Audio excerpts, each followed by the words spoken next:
Hey toi, comment tu vas? Bienvenue sur ma chaîne. Si tu me connais pas encore, je m'appelle Anthony Laforce, je suis auteur indépendant et je propose toutes les semaines des textes longs, lus, en vidéo, des textes plus courts sur les réseaux sociaux. Enfin, tout un tas de créations que je t'invite à découvrir en me rejoignant sur Instagram, Facebook ou en t'abonnant à cette chaîne. Tout like, commentaire, partage est hyper important pour les nouvelles chaînes comme celle-là, donc n'hésite pas, ça m'aide énormément. Cette semaine, on va partir sur un texte long qui dure un quart d'heure, qui parle de ménage. Je voulais t'emmener avec moi, après avoir parlé rupture et amour la semaine dernière, je voulais t'emmener avec moi dans mon foyer le samedi matin quand tout est calme et que je veux juste prendre un peu le temps de prendre soin de ma maison. Mais aussi à ce post-rupture où une fois que t'as accueilli quelqu'un dans ton intimité, que t'as partagé plus que ton cœur en fait, t'as partagé une certaine façon de ranger les verres, comme je le dis dans ce texte, que bouger tes meubles de place, faire ce grand ménage peut vraiment aider à alléger tes sentiments, à reconquérir ton foyer, ta maison à toi, ton intimité. Donc voilà, je te laisse découvrir tout ça à mes côtés, j'espère que ce format te plaira, n'hésite pas à mettre ça en fond, un peu comme un podcast, un livre audio, prendre un café, un thé, à cuisiner en même temps, à t'installer confortablement. Et je te souhaite une très bonne écoute.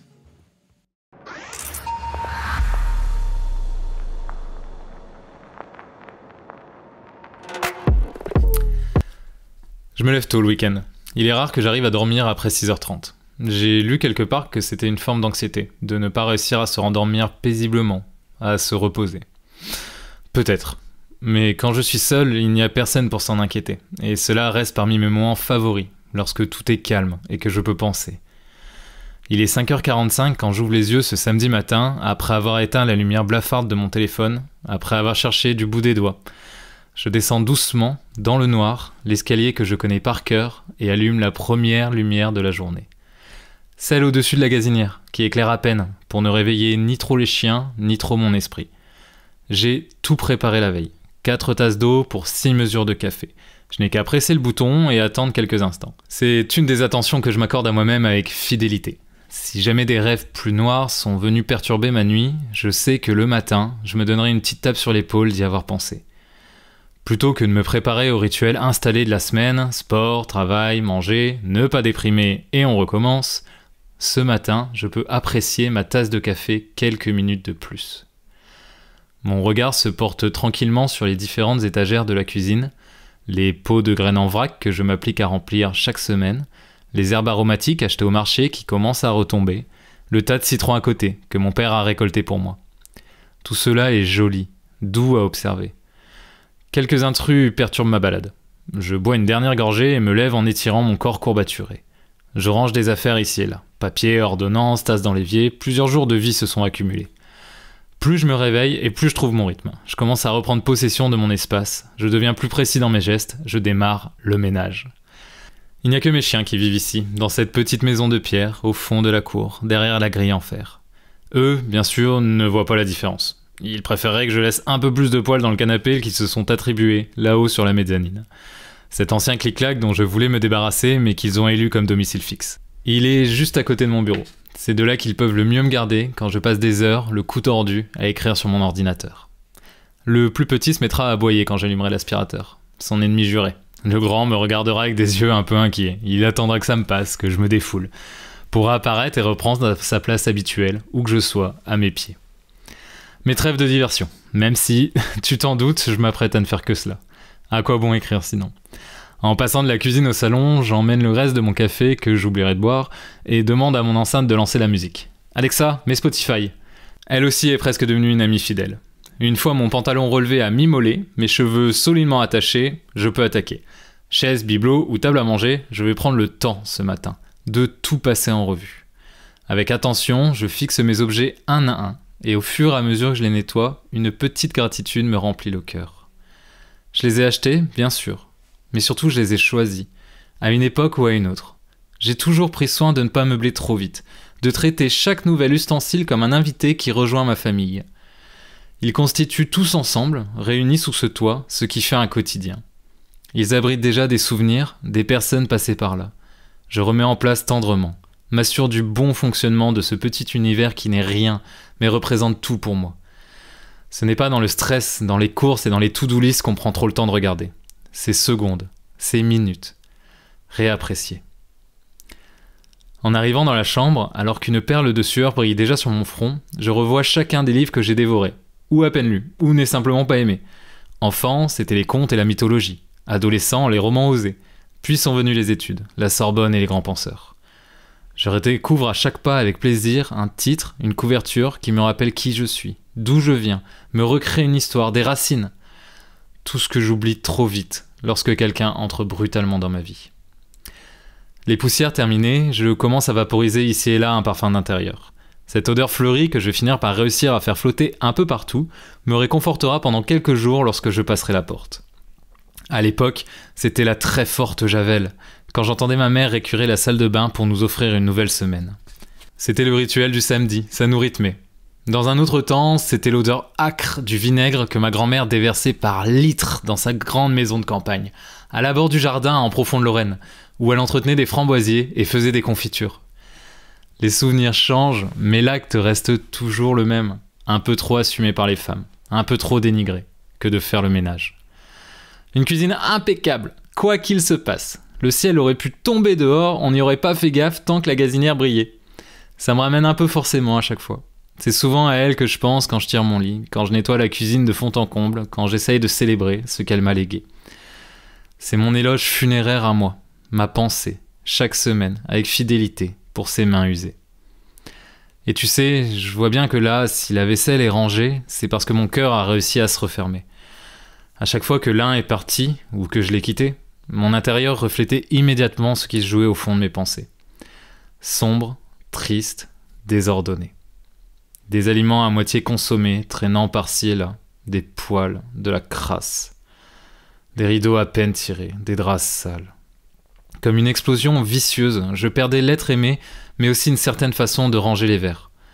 Seulement, ce ménage-là, cette odeur fleurie-là, l'ordre précis dans lequel je range mes livres, la façon que j'ai de replier le plaid en 4 au bout du lit, c'est entièrement à moi. Ma mère a passé des heures à me transmettre les habitudes de son enfance quand elle vient inspecter avec tendresse cette maison qui la rend fière. Après les peines, après le chaos de mes 20 ans, elle sait que désormais, je suis en sécurité. Les draps sont droits et bien repassés, les vêtements pliés. On fait attention à ses affaires, car tu sais, avant, il n'y avait pas tout ça. On n'avait rien, et quand par miracle on pouvait s'acheter quelque chose, il fallait le chérir et en prendre soin. 1 euro, c'est 1 euro, comme on le répète souvent chez moi. Ma famille n'a pas toujours su parler ou même approcher ces sujets qui m'ont torturé pendant mes années d'errance, de ces drames et agressions de ma jeunesse qui m'ont fait vriller. Cependant, en cas de crise trop importante pour que je puisse me relever seul, ils sont toujours venus et ils ont toujours fait ce qu'ils savent faire de mieux, me redonner un foyer.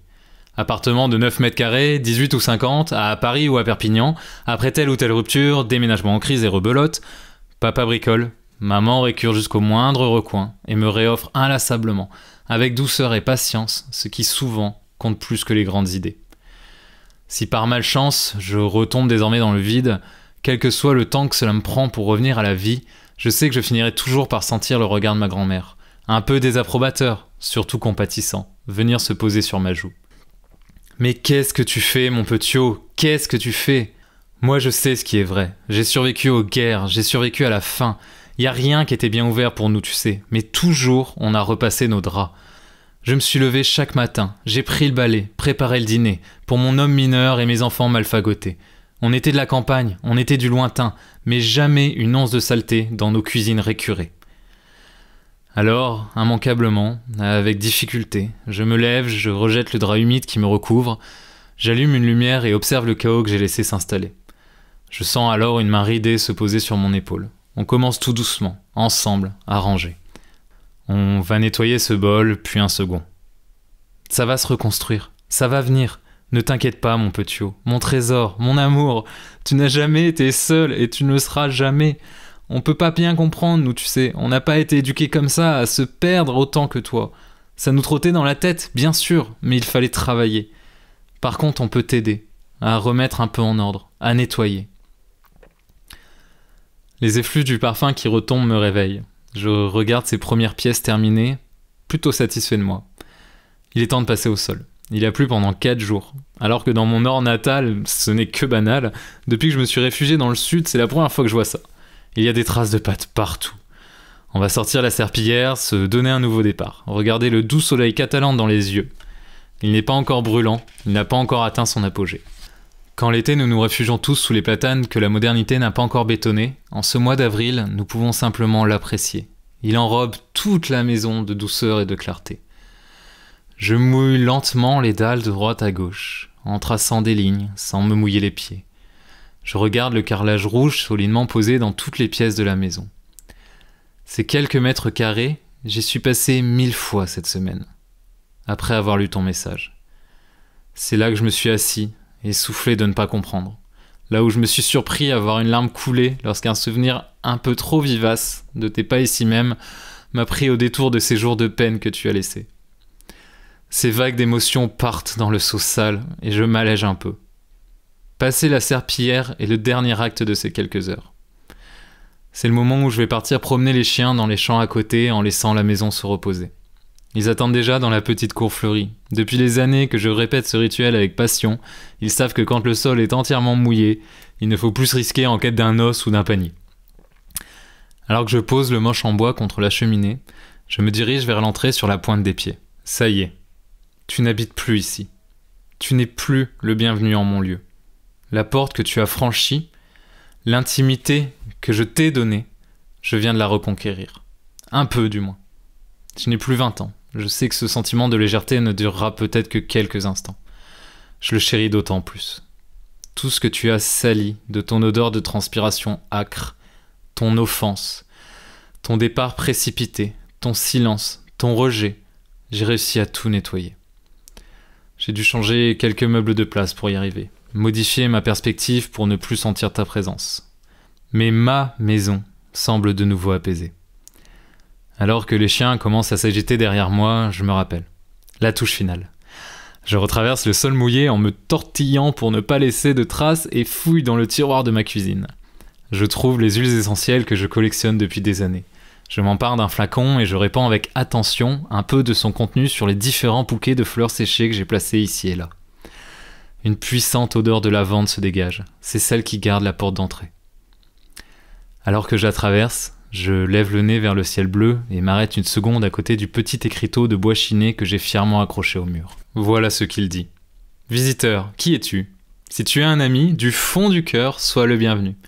Qui vient en ami, arrive trop tard et part trop tôt. » À mon tour, je transmets. Aux personnes qui me lisent en ce moment ou m'écoutent, et qui, je l'espère, sourient un peu en pensant à leur propre foyer, mais aussi à chaque ami qui est venu chez moi et a trouvé un refuge. Une oreille attentive comme je le pouvais, une table remplie avec amour, une légère odeur de fleurs, des draps qui sentent le propre et dans lesquels ils peuvent se reposer. Ça me brise toujours un peu le cœur quand je vois ces maisons vides qui n'attendent qu'une chose, avoir des invités. Les ménagères continuent leur rituel, continuent d'astiquer, mais on ne s'y trompe pas. Quand les chambres n'ont pas été ouvertes depuis si longtemps, même sans un grain de poussière à l'intérieur, on sait que le foyer s'est désormais vidé. Alors, voyez, je devrais être en âge des enfants. Du compagnon. De la vie. J'ai certainement trop fauté. Et pourtant, je construis. J'entretiens pour les 3 âmes qui vivent là. Mais surtout pour moi. C'est un peu tout cela de nettoyer. C'est laisser mes pensées s'égarer dans des tracas du quotidien et des souvenirs réconfortants. C'est la beauté des petites choses que j'aime observer, que mon esprit essayera de magnifier en cette littérature sans prétention, mais qui veut chanter comme le quotidien est merveilleux, incroyable et extraordinaire, comme il peut être doux. Te rappeler qu'il suffit d'y penser. Alors fais le ménage, amuse-toi, régale-toi de ce qui t'entoure, prends soin de cette vie, prends soin de chaque jour, c'est tout ce qu'il nous reste à la fin.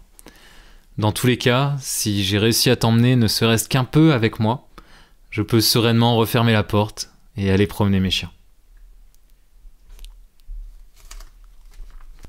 Merci beaucoup de m'avoir écouté. C'était un plaisir de lire pour vous et j'espère que vous avez réussi à vous évader un petit peu avec moi.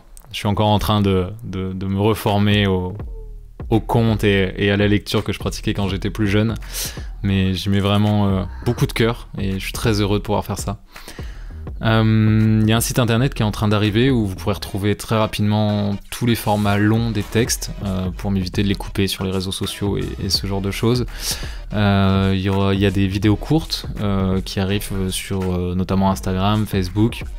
On va essayer TikTok, pourquoi pas, et sur les shorts YouTube. Enfin voilà, le but est de vous partager en gros un peu tous ces écrits, de vous faire voyager un petit peu avec moi.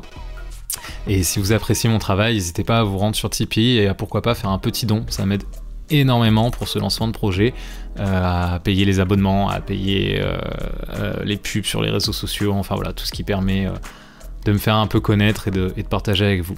Je vous souhaite une super belle semaine et je vous dis à la semaine prochaine.